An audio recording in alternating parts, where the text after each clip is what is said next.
नमस्कार स्टूडेंट्स, कैसे हो सभी? I hope you all are fine. Welcome to your own platform that is great geniuses. आज इस लेक्चर के अंदर हम स्टार्ट करने वाले हैं क्वाड्रेटिक इक्वेशन। देखो, क्वाड्रेटिक इक्वेशन के अंदर कुछ भी नया टॉपिक नहीं है, ditto as it is same वही क्वेश्चंस होंगे जो हमने 10th में पढ़े हैं, बट यहाँ पे थोड़ा सा चेंज होने वाला है क्वेश्चंस के अंदर।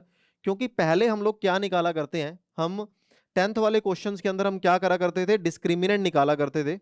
और हम कहते थे कि अगर डिस्क्रिमिनेंट जो है वो मेरा लेस देन जीरो निकल करके आने वाला है, डिस्क्रिमिनेंट जो है वो लेस देन जीरो निकलेगा, मतलब नो सॉल्यूशन है। बट आज इस वीडियो के अंदर हम देखेंगे कि जब डिस्क्रिमिनेंट लेस देन जीरो है तब कैसे क्वाड्रेटिक इक्वेशन के अंदर अननोन वेरिएबल की वैल्यू जो है वो निकाली जा सकती है।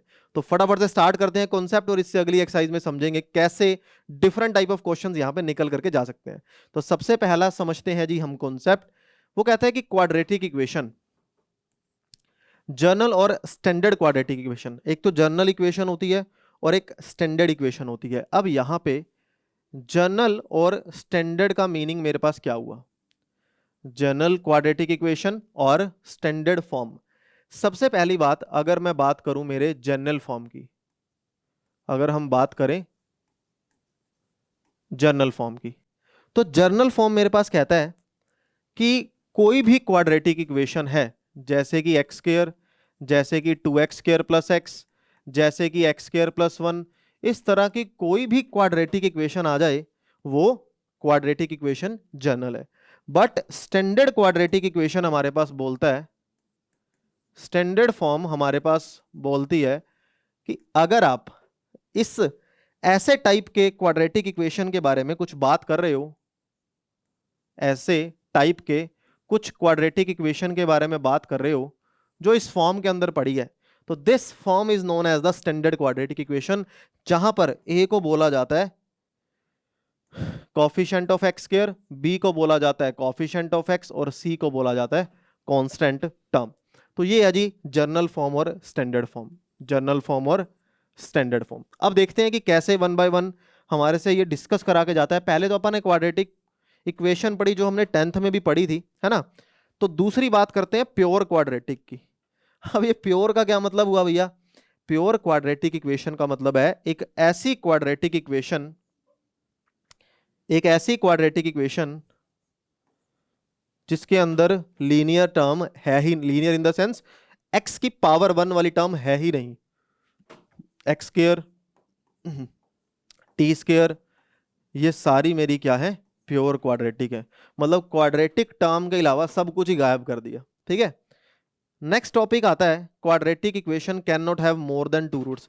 यार ऑब्वियस ही बात है, जब क्वाड्रेटिक इक्वेशन के पास अगर हम ध्यान से देखें कि मेरे पास हाईएस्ट पावर ही 2 निकल करके जाती है, अगर क्वाड्रेटिक इक्वेशन के पास हाईएस्ट पावर ही 2 निकल करके जाती है, तो हम शुरू से छोटी क्लासेस में क्या पढ़ते हैं कि maximum number of the zeros या maximum number of the solutions 2 है। हाँ, ऐसा भी हो सकता है कि सॉल्यूशन हो ही ना, वो बताऊंगा अभी कैसे। Solution of the pure quadratic, quadratic equation का सॉल्यूशन कैसे निकालते हैं? जीरो ही हो जाएगा ना यार। अगर मान लो एक्स स्क्वायर जीरो के इक्वल है तो एक्स की वैल्यू प्लस माइनस जीरो। अब बात करते हैं कि ये मैक्सिमम जीरोस का क्या मतलब है। देखो, अगर मान लो मेरे पास कोई क्वाड्रेटिक इक्वेशन पड़ी है, मान लो कुछ इस तरीके से मेरे पास क्वाड्रेटिक इक्वेशन पड़ी है। कैसे? देखो, जैसे कि 2x स्क्वायर प्लस में 3x प्लस में 2। मैं क्या बोल रहा हूं कि क्या इसके पास 2 ही जीरोस होंगी? जैसे ये y एक्सिस है और ये मेरे पास इसकी x एक्सिस है। अगर मैं ध्यान से देखूं कि हमारे को पता है कि जब भी कोई क्वाड्रेटिक पॉलिनोमियल या इक्वेशन लगा लो, उसका ग्राफ बनाएंगे तो कर्व बनेगा। वो कर्व x एक्सिस को 2 पॉइंट पे टच कर रहा होगा। क्यों? क्योंकि ऐसे मैक्सिमम 2 पॉइंट होंगे जहां पे वैल्यू जो है वो कर्व 0 दे करके जाएगा, y की वैल्यू 0 निकलेगी। बट ऐसी कर्व का क्या जो x एक्सिस को सिर्फ एक बार टच करके जाए, इसका मतलब उसकी एक जीरोस है, इसलिए हम वर्ड मैक्सिमम यूज कर सकते हैं। और ऐसी कर्व का क्या जो x एक्सिस को टच ही नहीं कर रही? ऐसा भी तो हो सकता है ना। जैसे इसका सबसे लाइव एग्जांपल मैं बता सकता हूं, क्या कभी ये इक्वेशन x एक्सिस को टच कर रही होगी? पॉसिबल ही नहीं है। x को टच करने का मतलब है कि y की वैल्यू क्या हो? 0 हो। स्केलिंग हाईएस्ट वैल्यू अगर 0 ले भी गया, लेकिन 1 में ऐड होने के बाद क्या कभी 0 ले पाएगा क्या? जब वो 0 वैल्यू ही नहीं ले पाएगा, इसका मतलब वो मैक्सिमम 2 ही जीरोस बना करके जाएगा, इससे ऊपर नहीं बनाएगा। अब बात करते हैं solution of the quadratic equation. दो तरह से क्वाड्रेटिक इक्वेशन को सॉल्व किया जा सकता है। वैसे तो देखो बहुत सारे मेथड हैं, ऐसा जरूरी नहीं है। या तो हम उनके फैक्टर बना दें। अब फैक्टर कौन कौन से हो सकता है, हम उनमें a प्लस बी का फॉर्मूला लगा दें। हो सकता है हम उनमें a माइनस बी का फॉर्मूला बन रहा हो तो लगा दें। हो सकता है हम उनमें ए स्क्र माइनस बी स्क्र का कोई फॉर्मूला लगा दें। ऐसा कोई भी फैक्टराइजेशन हो सकती है। और एक सबसे इंपॉर्टेंट चीज, हो सकता है हम मिडल टर्म स्प्लिटिंग कर दें। यार देखो फैक्टराइजेशन करनी है जैसे मर्जी कर दो, और लेकिन जो दूसरा मेथड है वो है कंप्लीटिंग द स्क्वायर। ठीक है, इसके अंदर मैं एक और मेथड ऐड करूंगा, that is quadratic formula. That is quadratic formula. Quadratic formula हमें क्या सिखा करके जाता है? क्वाड्रेटिक फॉर्मूला कहता है जिस मर्जी टाइप की इक्वेशन हो, उसको कोई फर्क नहीं पड़ता, जिस मर्जी टाइप की इक्वेशन हो आप चुटकियों में आंसर निकाल सकते हो, जस्ट सिंपल एबीसी की वैल्यू पुट करके। बहुत आसान है उसकी वैल्यू निकालना, ठीक है ना। तो ये 3-4 मेथड है जहां पे हम अप्लाई करने वाले हैं, और ये सारे मेथड आप छोटी क्लासेस के अंदर भी देख चुके हो। मैं एक एग्जाम्पल लेकर के चलता हूं यहाँ पे। फॉर एग्जाम्पल मैंने एक क्वेश्चन उठाया 2x स्क्वायर प्लस का 3x प्लस 2। मान लो मैंने ये क्वेश्चन उठाया, आप कहोगे सर मिडल टर्म स्प्लिटिंग है, जो भी है ना। मैंने बोला ये मेरे पास एक क्वाड्रेटिक इक्वेशन है। सबसे पहले तो हमें ये समझने की जरूरत है कि 10th के क्वेश्चन यहाँ +2 के क्वेश्चन से डिफरेंट क्यों है।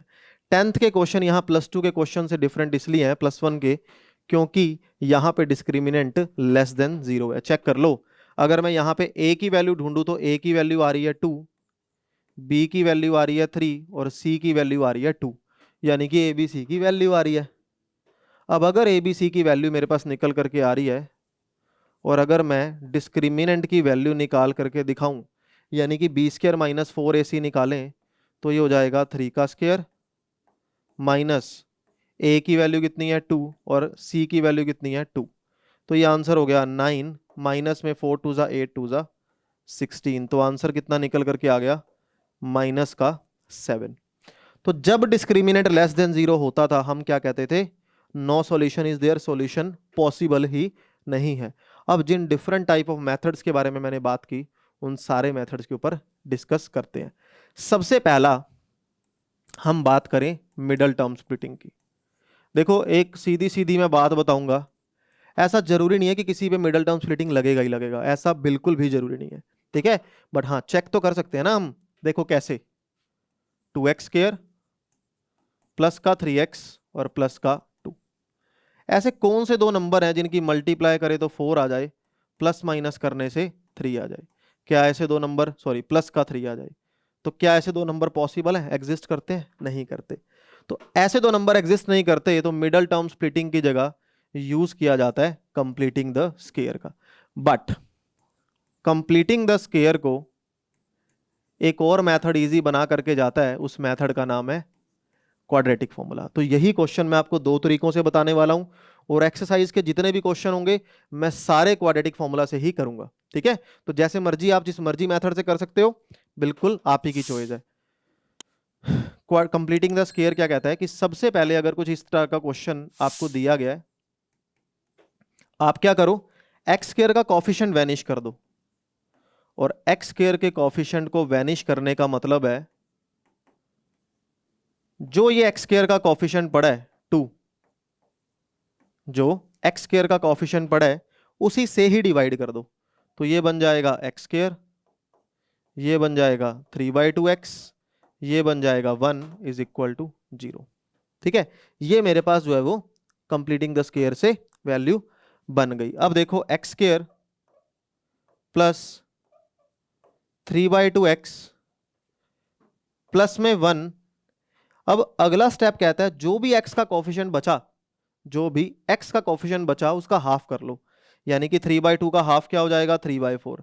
3/4 का स्क्वायर एक बार ऐड कर दो, और 3/4 का स्क्वायर एक बार माइनस कर दो। ये कंप्लीटिंग द स्क्वायर का अगला स्टेप है। पहला स्टेप क्या था? एक्स स्क्वायर का कोफिशिएंट वैनिश करो। दूसरा स्टेप क्या है, एक्स के कोफिशिएंट का हाफ का स्क्वायर एक बार ऐड कर दो और उसी का स्क्वायर एक बार माइनस कर दो। अब ध्यान से देखेंगे, ये हो गया ए स्क्वायर, ये हो गया बी स्क्वायर और ये हो गया 2ab।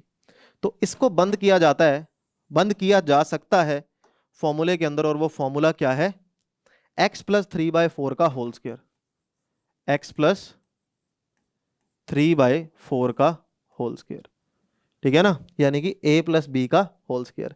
ये प्लस का 1 और माइनस में 3/4 का होल स्क्वायर कितना हो जाएगा, 9/16 इज इक्वल टू 0। क्लियर वाली बात है यहां पे। अब देखो बेटा, x प्लस में 3/4 का स्क्वायर प्लस 16 एलसीएम ले लो, 16 माइनस में 9 मेरे पास कितना बचेगा देख लेते हैं। तो ये हो जाएगा x प्लस में 3/4 का स्क्वायर, 16 माइनस 9 कितना हो गया, 7/16, ये बनेगा। अब अगर मैं 7/16 को वहां ले जाऊं, ये हो जाएगा माइनस का 7/16। देखते जाओ, अभी आंसर निकलेगा। अब हमें किसकी वैल्यू चाहिए, हमें चाहिए x की वैल्यू। तो हम सारी चीजों को इजी करते हैं। x प्लस में 3/4 पड़ा रहने दो, ये जो स्क्वायर है वहां जाके 7 पे रूट बनेगा और 16 और साथ में प्लस माइनस। क्यों, क्योंकि जब भी स्क्वायर मूव करता है प्लस माइनस की बात यहां पे होती ही होती है। तो x प्लस में 3/4 पड़ा रहने दो, ठीक है, 7 तो पड़ा रहने दो, -1 की वजह से आ गया आयोटा और 16 की वजह से आ गया 4। तो यहां पे अब दो पार्ट डिवाइड हो गए। क्या, पहला पार्ट कहता है x प्लस 3/4 प्लस के 7 आयोटा/4 के इक्वल है, और x प्लस 3/4 माइनस के 7 आयोटा/4 के इक्वल है। क्योंकि देखो दो आंसर मुझे निकालने और प्लस माइनस का साइन है तो मैं यूज तो करूंगा ना यार। ये आंसर आ गया 7 आयोटा/4 माइनस में 3/4, तो आंसर बना 4, 7 आयोटा माइनस में 3। और जैसे ही यहाँ पे वैल्यू हम लेके जाएंगे तो माइनस का 7 आयोटा/4 और माइनस का 3/4। तो इन शॉर्ट आंसर मेरे पास आ गया माइनस का 7 आयोटा माइनस का 3/4। तो ये हमारे पास जो है वो पूरा करेक्ट आंसर निकल आया, और इसी की डिमांड हो रही थी। अब कैसे इस क्वेश्चन को इजी बनाया जा सकता है, मैं सिर्फ इस क्वेश्चन को इसी से छोटे से पोर्शन के अंदर भी इसको करके जा सकता था। कैसे, देखो यहां पे देखते हैं। अब यहां पे मेरे a की जो वैल्यू है वो 2 है, b की वैल्यू 3 है और c की वैल्यू 2 है। तो मैं डिस्क्रिमिनेंट फॉर्मूला अगर लगाऊं, माइनस का b plus minus b square minus 4ac/2a, तो क्या हो जाएगा, x इज इक्वल टू आ गया माइनस का b और b की वैल्यू कितनी है 3 plus minus square root of b का स्क्वायर, 3 का स्क्वायर 9 माइनस में 4, a की वैल्यू 2 है, c की वैल्यू 2 है, होल डिवाइड बाय 2 इंटू में a यानी कि 4। तो आंसर बनेगा माइनस का 3 प्लस माइनस 4 2 जा 8 2 जा 16 which is equal to 7 iota root 7 iota. यहां पे भी रूट है यार, यहां रूट तो लगाना ही रह गया, 7 पे रूट है, ठीक है ना, क्योंकि स्क्वायर जाएगा तो रूट भी तो लगेगा। अब देखो ये आंसर मेरे पास कितना आ गया, माइनस का 3 प्लस माइनस रूट 7 आयोटा/4। जब आप आंसर चेक कर रहे हो, एक बार आ रहा है माइनस का 3 माइनस का 7 आयोटा रूट 7 आयोटा/4, एक आ रहा है प्लस का रूट 7 आयोटा/4 माइनस का 3, बिल्कुल as it is same answer निकल गया। तो अब इस वीडियो के अंदर हमने समझे कि कितने तरीकों से क्वेश्चंस को निकाला जा सकता है। मिडल टर्म स्प्लिटिंग आप लगा सकते हो, क्वाड्रेटिक फॉर्मूला आप लगा सकते हो, कंप्लीटिंग द स्क्वायर आप लगा सकते हो, लेकिन मेरा बेस्ट या फेवरेट लगा लो कि मैं हर क्वेश्चन के अंदर अब क्वाड्रेटिक फॉर्मूला जो है वो लगा करके जाने वाला हूं। तो आई होप कॉन्सेप्ट आपको बड़े प्यार से क्लियर हुआ होगा।